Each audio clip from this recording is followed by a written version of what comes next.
आपल्यासोबत शिवसेनेच्या सुषमा अंधारे उपनेते आहेत, ते शिवसेनेच्या, आपण त्यांच्याशी बोलत. सुषमाताई, 15 दिवसात दुसऱ्यांदा उद्धव ठाकरे राज ठाकरेंच्या भेटीला जात आहेत. कुठल्या महत्त्वाच्या मुद्द्यांवर चर्चा होतीये दोघांमध्ये?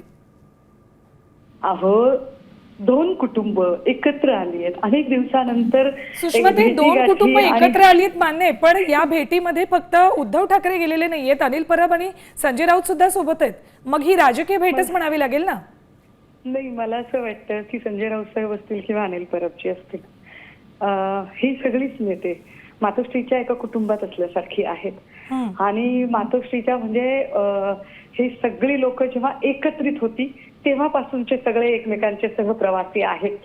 त्यामुळे दोघांनी एकत्रित असणं किंवा आता सगळ्यांनी मिळून जाणं म्हणजे लगेच काहीतरी राजकीय समीकरण ठरत आहे असा काही घाईघाईने अर्थ काढण्याची गरज नाही.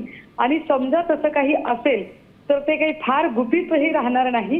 ते तसं काही असेल तर आपल्याला 1-2 तासाच्या आत त्याचे संदर्भ कळतील आणि जशीही ही बैठक संपेल निश्चितपणे मी आपल्याशी पुन्हा एकदा बोलू शकेन आणि आपल्या सगळ्यांना त्याचं कारणही सांगू शकेन. सुषमाताई, जरी तुम्ही म्हणताय की कौटुंबिक भेट असू शकते, जे राजकीय नेते त्यांच्यासोबत गेले त्यांचेही चांगले जिव्हाळ्याचे संबंध आहेत, पण तरीही दोन महत्त्वाचे नेते आहेत आणि ते दोघे एकत्र येत आहेत. निवडणुका तोंडावर आल्यात, त्यामुळे स्वाभाविक ही चर्चा होणार आहे.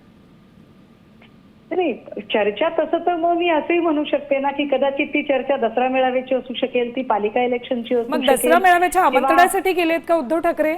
नाही, अजून मला आपल्याला अशी स्पष्टता देता येणार नाही, कारण ही चर्चा नेमकी कोणत्या मुद्द्यावर आहे. ती दसरा मेळाव्याची आहे का, ती पालिका इलेक्शनची आहे का, की वोट चोरीचा जो मुद्दा चालू आहे सध्या त्या वोट चोरीवरच्या आंदोलनासंदर्भातली चर्चा आहे का.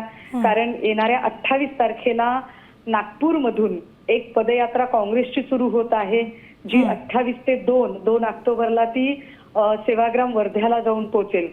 आणि 28 तारखेच्या एका यात्रेला शिवसेनेचेही नेते म्हणून मी स्वतः पण तिथे असेल, कदाचित आदित्य दादा पण त्या कार्यक्रमाला हजर असतील. तो नेमकी कशाच्या संदर्भाने बैठक आहे याचे अजून तपशील आपल्यापर्यंत नाहीत. जसेही ते तपशील येतात मी निश्चितपणे आपल्यासोबत पुन्हा एकदा जोडले जाईल. ठीक. सुषमाताई, धन्यवाद आमच्याशी बोललात त्याबद्दल. आपल्यासोबत ठाकरे सेनेच्या उपनेत्या सुषमा अंधारे होत्या. अजून तरी ही बैठक नेमकी कशाविषयी मी तुम्हाला निश्चित सांगू शकत नाही, मात्र साधारण 1-2 तासात ही बैठक नेमकी कुठल्या मुद्द्यावर झाली हे कळेल असं त्या म्हणतात.